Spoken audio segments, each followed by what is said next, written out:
अस्सलाम वालेकुम फ्रेंड्स, मैं वकील अहमद चौहान पीएचपी की नई क्लास के साथ आपकी खिदमत में हाजिर। फ्रेंड्स, जैसा कि हमने पिछली क्लास में सिंपल, प्लस माइनस और कमेंट्स को डिस्कस किया था, तो आज उसी सिलसिले को आगे कंटिन्यूस करते हैं। आज हम ऑपरेटर्स के बारे में पढ़ेंगे कि ऑपरेटर्स की कितनी टाइप्स हैं। Basically there are three types of operators: arithmetic operators, logical operators and relational operators. आज हम अर्थमेटिक ऑपरेटर्स के बारे में पढ़ेंगे कि अर्थमेटिक ऑपरेटर्स कौन से हैं और हम उसे कैसे इस्तेमाल कर सकते हैं। तो सिंपल उसका एक थ्योरेटिकल ओवरव्यू दे देता हूँ।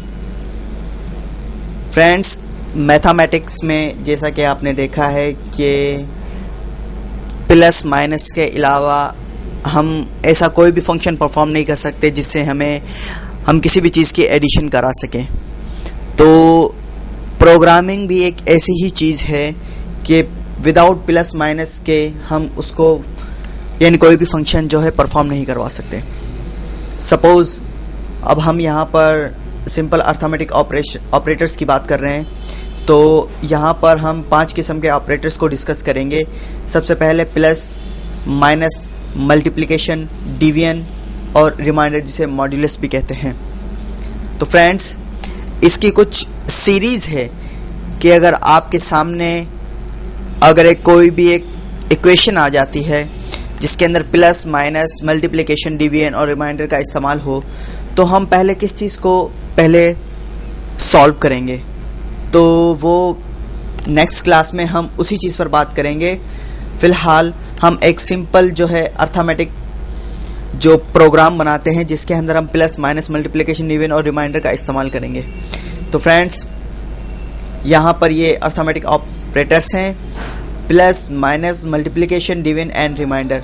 अब इसका इस्तेमाल कैसे है? सिंपल, हम अगर हमें कोई भी एडिशन करानी है तो हम कोई भी वेरिएबल जो है असाइन करेंगे ए बी, तो हम उसको प्लस कराएंगे। इसी तरीके से माइनस, मल्टीप्लिकेशन, डिवीजन और रिमाइंडर। अब हम पीएचपी में इसका एक जो है वो बनाते हैं प्रोग्राम, जिसके अंदर हम इसका एक छोटा सा प्रोग्राम बनाकर उसका आउटपुट आपको दिखाते हैं कि किस तरीके से ये जो है ऑपरेटर्स अपना फंक्शन परफॉर्म कर सकते हैं। तो लेट्स स्टार्ट। सबसे पहले आप नोटपैड को ओपन कीजिए।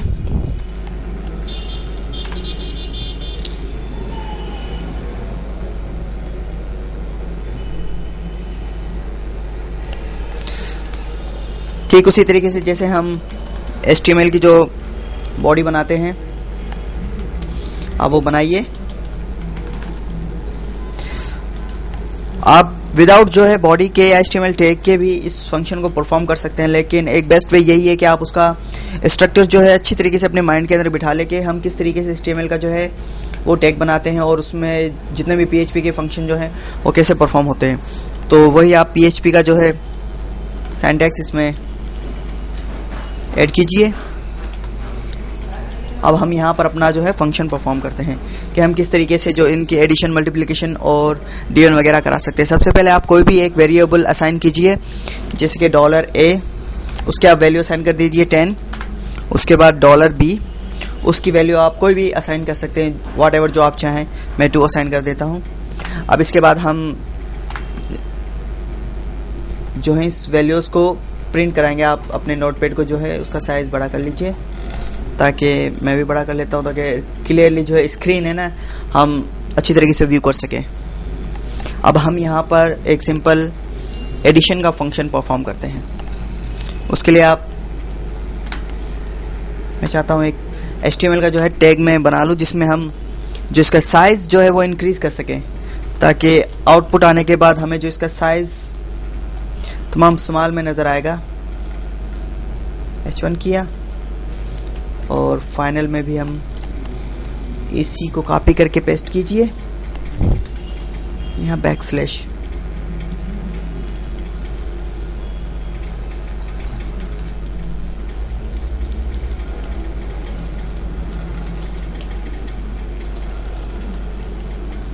ठीक फ्रेंड्स, ये एक सिंपल सिंटैक्स जो है ना हमने क्रिएट किया PHP का। इसके बाद हम सिंपल एडिशन कराते हैं। एडिशन के लिए आपको पहले भी बताया कि इको जो है प्रिंट के लिए इस्तेमाल किया जाता है। उसके बाद ब्रैकेट्स, स्मॉल ब्रैकेट्स, उसके बाद जो आपको वैल्यू प्रिंट करानी है यानी जो फंक्शन आपको परफॉर्म करना है वो यहाँ पर आप टाइप कीजिए। जैसे कि मैंने एडिशन का फंक्शन परफॉर्म करवाना है तो मैं यहाँ पर सिंपली ऐड प्लस का साइन असाइन करूँगा, उसके बाद b। अब ये वैल्यू है a इक्वल टू 10 और b इक्वल टू 2। और इसके बाद आप जो है br का भी टैग दे दीजिए।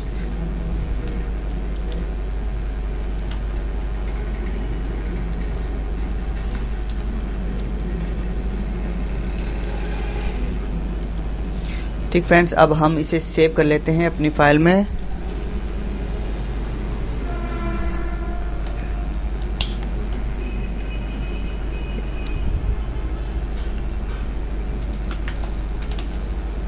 बल्कि हम इसको शॉर्ट नाम देते हैं ARTH, और .php के नाम से आप इसको सेव कर लीजिए।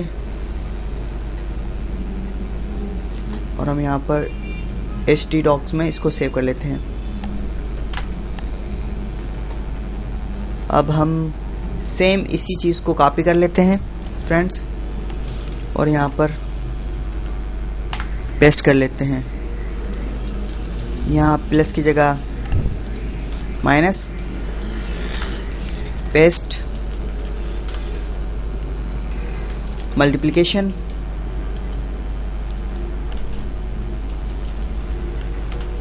डिवीजन।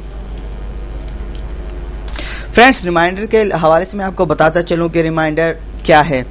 एक्चुअली में जब आप किसी भी वैल्यू को जो डिवीजन करते हैं, जैसे कि आप 10 को जो डिवाइड कर रहे हैं 3 से, तो उसके बाद जो आपके पास वैल्यू बचती है वो होती है 1,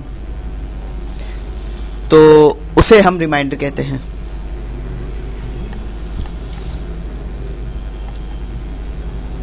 मैं आपको इसका, अगर आपको फिर भी समझ में नहीं आया तो मैं पेंट में आपको इसका सिंपली एक प्रोग्राम जो है वो रन करा के दिखा सकता हूँ। यहाँ पर हम सिंपली एक चीज़ प्रिंट कराने के लिए कि ये चीज़ क्या है, तो हम वो यहाँ पर टाइप कर देते हैं कि हम कौन सा फंक्शन क्या परफॉर्म कर रहे हैं। अब आप यहाँ पर लिख दीजिए ऐड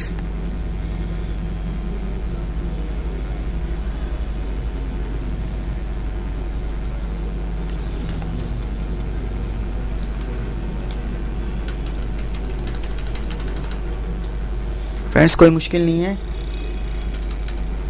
सब्सट्रैक्शन,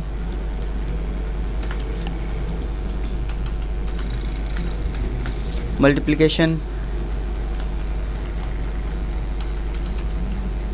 डिवीजन,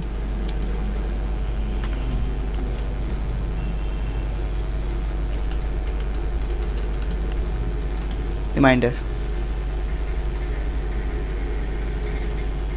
देख लीजिए आप इसका स्ट्रक्चर किस तरीके से है। पहले हम इसे सेव करते हैं और इसे जो है वो रन कराते हैं।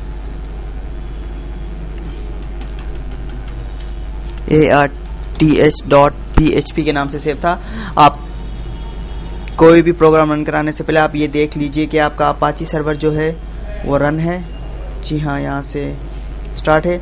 देन उसके बाद आप अमूमन काफ़ी मरतबा ये एरर होती है कि जो स्टूडेंट है वो अपाची को रन नहीं करते, उसके बाद वो परेशान रहते हैं कि उनका प्रोग्राम सही लिखने के बावजूद भी वो रन नहीं होता। वो एक्चुअल में इसी टाइप की जो है वो मिस्टेक कर देते हैं।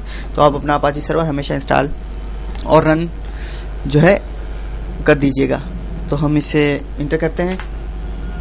देखिए फ्रेंड्स, मैं यहाँ पर एक और चीज़ यानी कि ऐड जो है 10 + 2 = 12, सब्सट्रैक्ट किया 8, मल्टीप्लाई किया 20, डिवीजन किया 5, रिमाइंडर 0, क्योंकि रिमाइंडर कुछ भी नहीं बच रहा। अब इसी चीज़ को खूबसूरती के लिए हम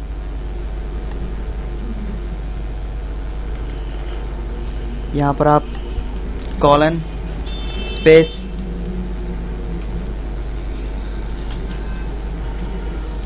ताकि आपके जो है वो बीच में स्पेस जो है ज़ाहिर हो जाए।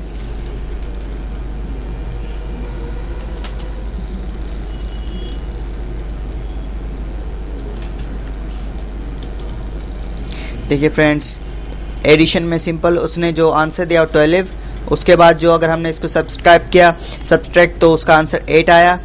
मल्टीप्लिकेशन 10/2 इक्वल टू 20, इसी तरीके डिवीजन आंसर 0 और रिमाइंडर में भी आंसर जो है वो 0। अब हम दोबारा इसको रन करते हैं। देखिए अब आते हैं रिमाइंडर की तरफ।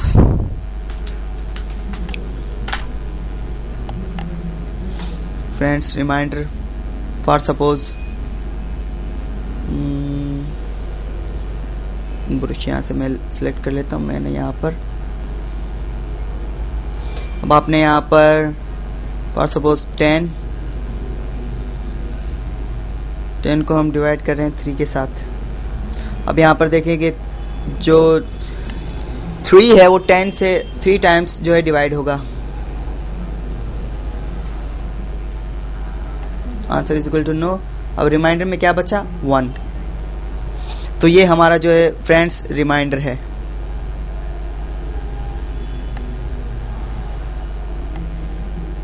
आई होप आपको समझ में आ गया होगा। तो फ्रेंड्स, आज की जो क्लास में हमने डिस्कस किया कि हम सिंपल जो है अर्थमेटिक ऑपरेशन किस तरीके से परफॉर्म कर सकते हैं। अब अपनी नेक्स्ट क्लास के साथ हम इस चीज़ को डिस्कस करेंगे कि फॉर सपोज हम कोई भी एक इक्वेशन दे देते हैं, जैसे कि हमने दे दी ए को दे दिया 10 + 5 + 7 + 8 मल्टीप्लिकेशन, इस तरीके की कोई वैल्यू हमने असाइन कर दी। तो अब हमें सिंपल ये देखना है कि सबसे पहले कौन सा फंक्शन परफॉर्म होगा और उसकी जो वैल्यू हमें क्या मिलेगी, उसको हम अगली क्लास में ही डिस्कस करेंगे। आज की क्लास के लिए फ्रेंड्स इतना ही काफ़ी। अपने होस्ट वकील अहमद चौहान को दीजिए इजाज़त। नेक्स्ट क्लास के साथ इंशाल्लाह आपकी खिदमत में फिर हाजिर होंगे। तब तक के लिए टेक केयर एंड अल्लाह हाफिज़।